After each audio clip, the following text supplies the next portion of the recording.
आज मेरो बाबुलाई गाजरको हलुवा खान मन लाग्यो भनेर मैले थोरै बाबुको लागि मात्र गाजरको हलुवा बनाउन थालेको छु। गाजरको हलुवा बनाउनको लागि मैले ग्यासमा कराई बसालेको छु। म थोरै कराई तातेपछि थोरै घिउ राख्छु। हाम्रो कराई तातिसक्यो, म थोरै घिउ राखेँ। गाजर हालेछु। गाजर मैले मिडियम फ्लेवर बनाएर गाजरलाई पकाउन थालेको छु।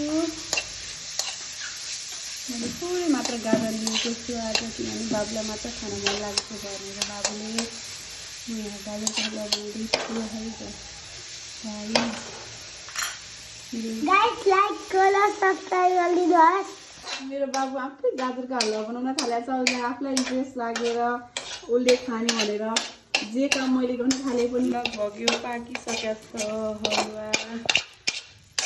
पानी सबै सुकिसकेको छ गाजरको। मिडियम फ्लेममा पकाउँदाखेरि मैले थोरै इलाइची हालेँ। बाबुलाई यो मनपर्छ भनेर मैले थोरै मात्रामा राखेछु चिनी।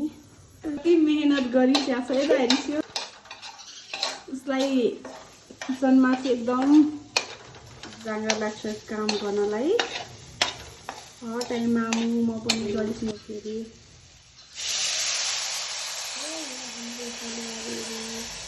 अब यसलाई पकाउँछौँ। मैले अब यहाँ पकाउँदैछु दुध राखेर हलुवा मिडियम फ्लेममा पाक्दैछु। गाजरको हलुवा रेडी भयो। हलुवा रेडी भयो। बाबुलाई त्यति धेरै नट्स मन नपर्ने भएर मैले नट्स चाहिँ हालिनँ। मैले धेरै उसले खाँदैन कि प्राइसमा लगेर खान्छ, अनि अब नट्स नहालिछु है भन्छु।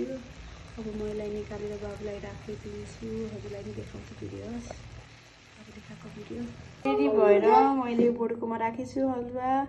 अब बाबुलाई दिन थालेछु। बाबुले मजाले बसेर खान्छ बाहिर। हजुरलाई देखाउँछु बाबुले के भनेछिन्छ त रिजल्ट। मिठो छ। आजले फर्स्ट टाइम ट्राई गरेको यो गाजरको हलुवा। कस्तो छ भन्दैछु त। हाम्रो च्यानललाई के गर्नु पर्यो? हाम्रो च्यानललाई के गर्नु पर्यो भनिसु? Like subscribe. Thank you, bye bye भन्दैछु। Thank you, bye by.